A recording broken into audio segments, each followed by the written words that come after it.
मचिया ही बैठी है सासु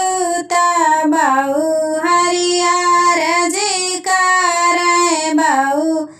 हरियर जी कर हो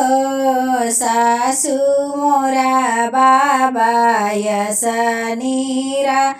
दैया बीरन नाही भेजाई हो सासु मोरा बाबा यसनीर दैया बीरन नाही भेजाई हो। काओ कही मोरी बउआरी कहत लाजी लागई कहत लाजी लागई हो बाहू तोरा बाबा यसनीरा दैया बीरन नाही भेजाई हो बाहू तोरा बाबा यसनीरा दैया बीरन नाही भेजाई हो। मचिया ही बैठी है सासु बहुआ रजी कर बहुआ आरज करई हो सासु भैया के जन्मे नंदा लाला बधवा लैके जाबै बधैया लैके जाबै हो सासु भैया के जनमे लालनवा बधैया लैके जाबै हो। यतनी बचनी सुन सासु गर्भ बोली बोलाई गर्भ बोली बोलाई हो बाहू तोहरा बीरना रोचना न भेजै कैसे काई जाबू हो बाहू तोरा भैया रोचना न भेजै कैसे काई जाबू हो। यतनी बचन सुनी बहुआ मनहि मन सोचै मनहि मन सोचई हो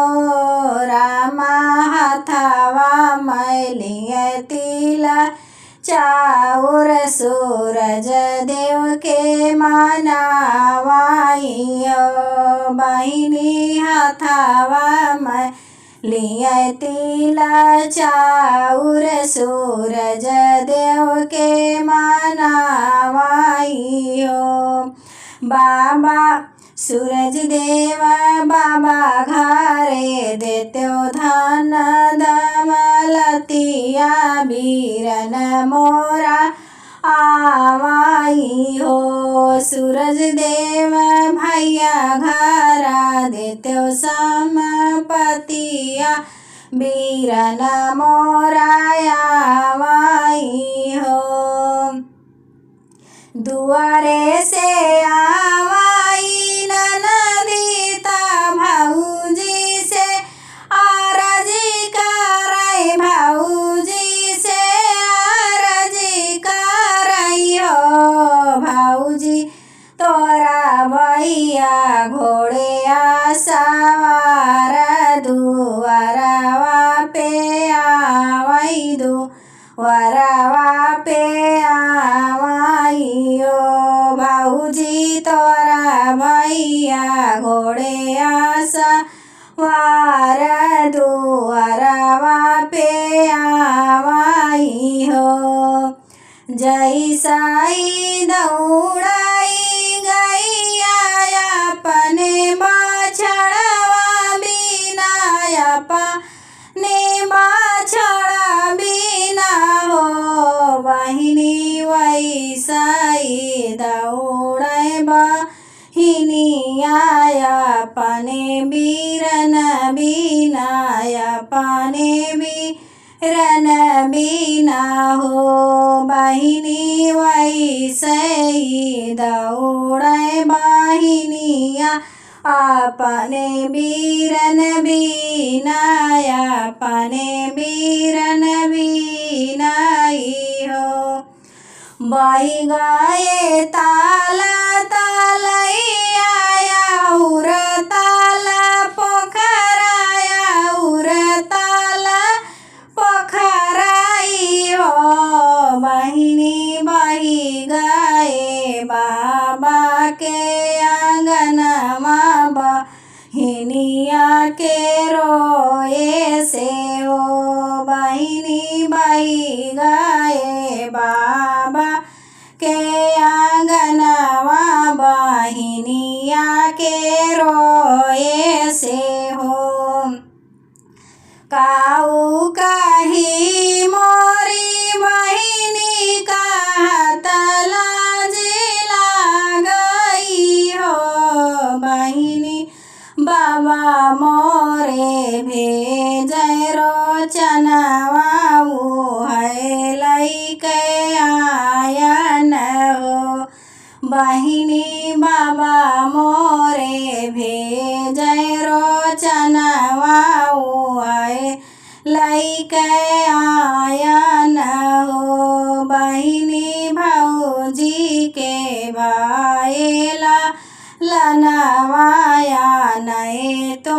कायायन हो बहिनी भौजी के भाई लनवाया नए तो का आयन हो बहिनी कवन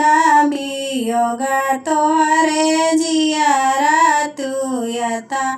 नाजे रुआई हो बहिनी कवन वियोग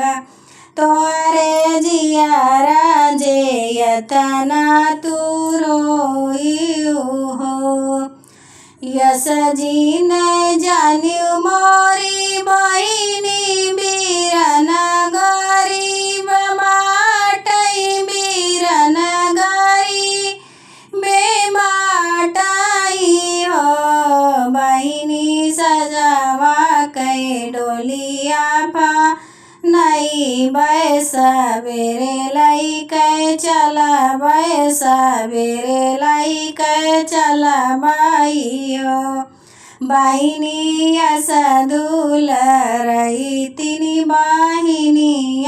यतना काहे रोई यतना काहे रोई हो बहिनी पीठी के दुलरी बहिनी यतना काहे रोई हो।